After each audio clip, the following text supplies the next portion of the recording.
Hello, Daryl. He said thanks for coming in and listening to him, since he knew I was very busy, but I stopped to get involved with whatever he's been doing. He said, do you realize that I was trapped? That was part of the reason why I was trying to get your attention, but I couldn't be very obvious about it, particularly because I was being watched. There was an invasion on the earth quite some time ago, and then it happened again in your time, but most humans are not aware of it.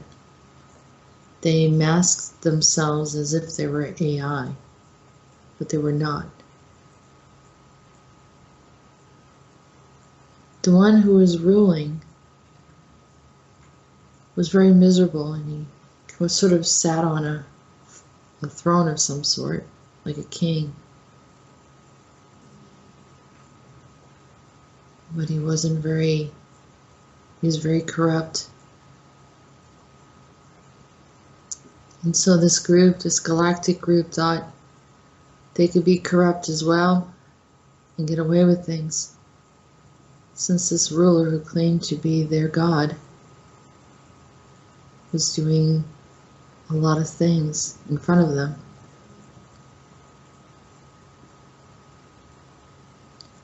He said, don't ask me how I got entangled in this. They saw me. They had an idea that I didn't belong here. I'm asking, were you the only one that they took? Or were there many others? He said there were many others. We were all trapped in a cell, kind of an in-between space. It had a narrow hallway, very, very narrow. So it felt constantly like you were gasping for breath. We don't know where it is, but I hope someday someone destroys this place, because I feel that many have been imprisoned here. He said it's not one of your jails or prisons on Earth. He said it's something that they created. They created it. And I said, you don't really want to say their name, do you? He said no. He just shook his head no. Please don't ask me to say their name. I said, okay. Well, let me know, Daryl, are you free? Are you free at this time? He said, I suppose I am, but I don't feel right. I'm not really sure where I came out to. He said, it's a strange space. People are all dressed in white. And I said, you're not on the earth? He said, I don't think so. They're wearing these white robes, and they're all looking at me. But there's a glass wall between us. Or it looks like glass, but maybe it isn't. I don't want to touch it because I don't want to go through, and I don't want them to come through to me. Is there a door that you can go down? He said, well, there's a hallway. So I said, well, just go down the hallway away from them.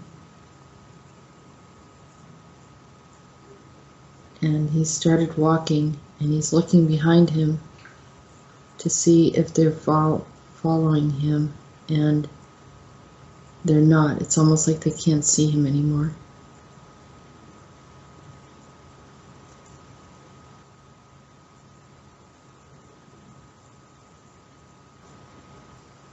Okay, so what I discover is that they were trying to kill him and bring him into an afterlife, and he wasn't quite ready to go there. So He's coming back. He's on the ground, knocked out. There's people looking at him. He's got a wound on the front of his head. Someone says another boy hit him with, I don't know if it's a baseball bat or a very big stick across his head, knocked him out on the ground. The back of his head is bleeding as well.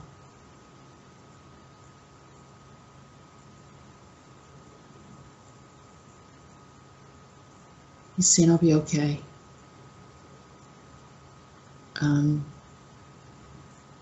He knows how to heal himself. He's making the bleeding stop.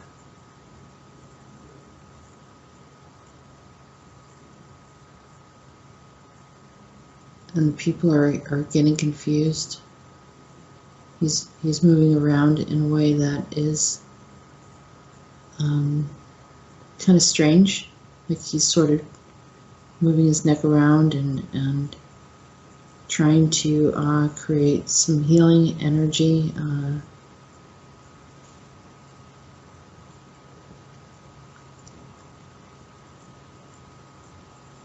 And there's someone in front of him that is acting as if they're a doctor, and they're not a doctor.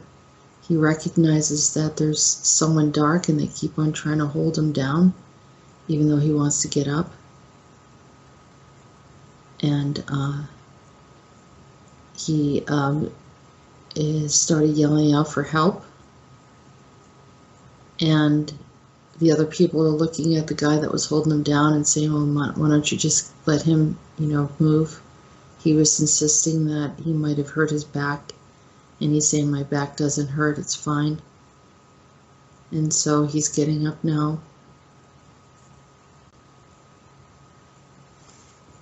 And something made that guy, who was acting as if he was a doctor, turn away.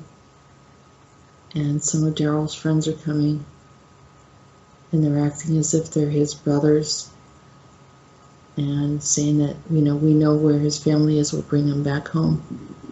And others are stepping in, saying he probably needs a doctor. But he begins to move as if he's okay, so people start to disperse.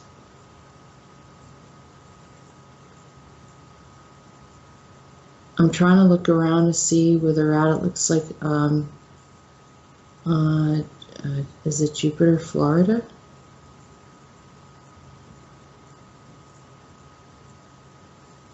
I don't know. I see a beach, water. It was like they were in an alleyway somewhere, and then they came out. But I don't know how all those people fit in there, so something must have shifted while he was on the ground. It felt more like New York City or like a major city like Detroit or Boston or somewhere out in California, but I just saw Jupiter, Florida, so I'm not really sure. Maybe everything has changed. Daryl's there now. He doesn't look injured. I'm watching him and his friends go running out into the waters. He's wearing a striped shirt, white and dark striped shirt, pair of shorts. He looks like he's about 13 now. I saw the date, 1983.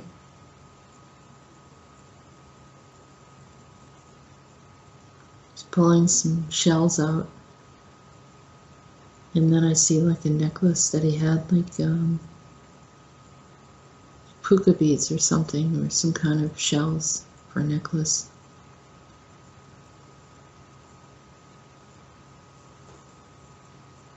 He looks like he's kind of thin.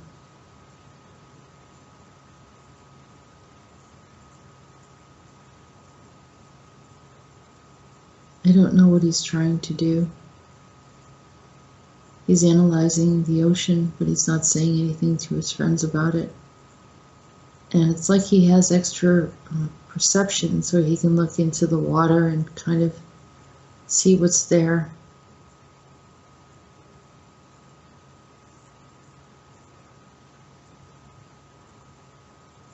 He said someday this area is going to be filled with extraterrestrial activity. The tip of Florida is going to be in trouble. And many people will have problems and they won't know what's going on.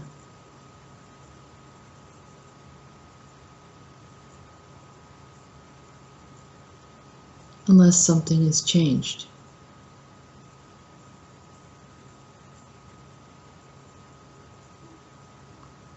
It's something that opens up in Puerto Rico and Cuba. I said, is it one of those lost cities that are underneath those islands? And he said, yes, they come back to life. I said, and it's very hard on everyone. But they're not good. I said, they're really, really very bad. They're like the other ones that I had problems with. And I just said, oh, you remember that? I said, because it didn't make any sense to me that I saw you in that place where you were trapped in that cell, that narrow cell. And then you jumped somehow and ended up in a city, but it doesn't look like this city.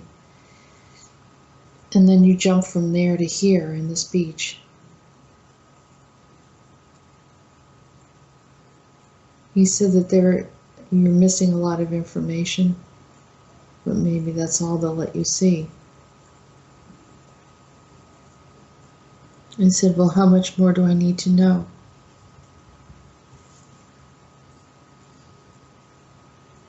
He said, Florida is the key. I said, you mean like Florida Keys? He said, something like that. I said, I visited there. I visited there in the 90s. He said, things have changed since I left. I said, but you're there around 82, 83. He said 83 to be exact.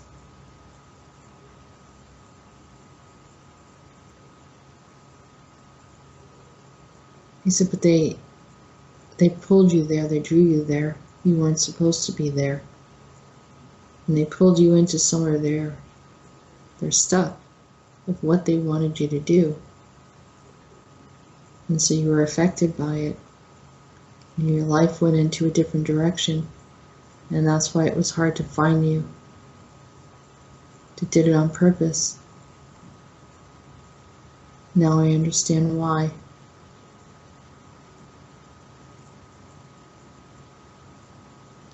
He said, look at the sky. And the sky is changing. People think it's just the sun. He says it's everything. The matrix is being altered.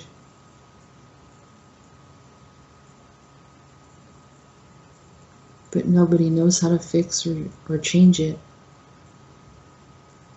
I said, is it possible that it's just an overlay on the original matrix and they're changing that part of it? Almost the way someone puts a filter or a change of, like a filter on a camera where they put a different lens on there over another lens and then they alter the other lens. He said that could be. Maybe I'm jumping to conclusions. And I said, well, I don't want to be a pessimist, but it's possible that we're seeing what they want us to see, not what's actually happening, and maybe we can look behind everything and work through it. He said, this is not small stuff, this is really big stuff, and it's quite dangerous. because there's many ways to get trapped, just like that happened to me. I said, well, there are pockets. There are pockets of time or pocket realities where, you can somehow stumble onto something like that and, get caught up in time anomalies and some really strange things. And then I'm positive that affects your life.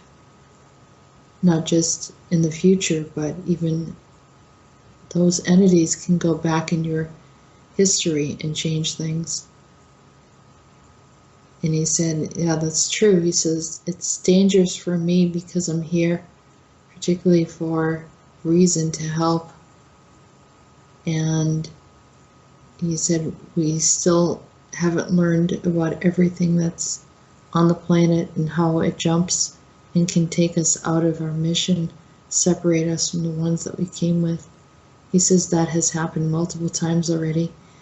And at first, we used to get angry at each other, me and my friends, because we all thought that we had been abandoned at one time or another, and it wasn't that. It was someone gets caught in a pocket, or the group gets caught in a pocket and the other one doesn't. And then it becomes a problem. So we're trying to be more synchronized in our thinking. He said, I think I'm wasting my time here in Jupiter, Florida. I need to move. He said, there's another place in Tampa. There's a trailer there. There's a trailer there that's a portal. And we were heading in that direction.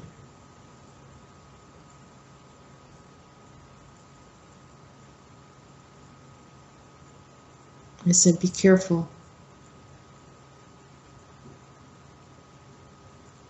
He said, we will. I'll try to be more open-minded about some of the things that you said and the possibilities.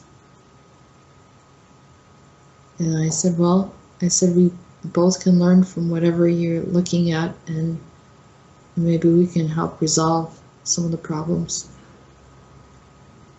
And he said, that sounds good to me.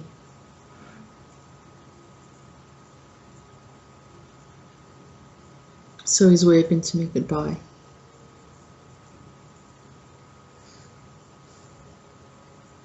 He said, I'll let you know when I get to Tampa. I said, how you getting there? He says, we'll probably, walk our way up there. Maybe we'll get, a ride here and there. It might take a little while. I said, okay.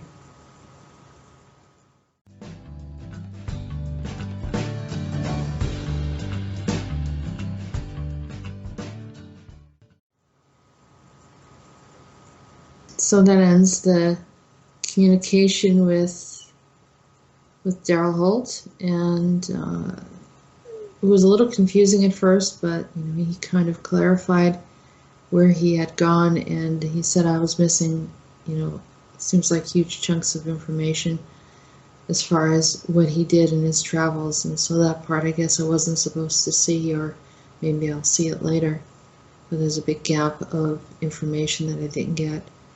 And he didn't feel the need to tell me, other than he's noticing that some major changes start happening on the earth around the 80s. They probably started happening earlier, but this is something that he was pointing out, and something about Florida Keys, which I did visit years ago, but I'm not quite sure what he's looking for. And he said he's going up to this portal that's in a trailer by Tampa. So we'll see what happens there. Thank you for listening. Have a good day.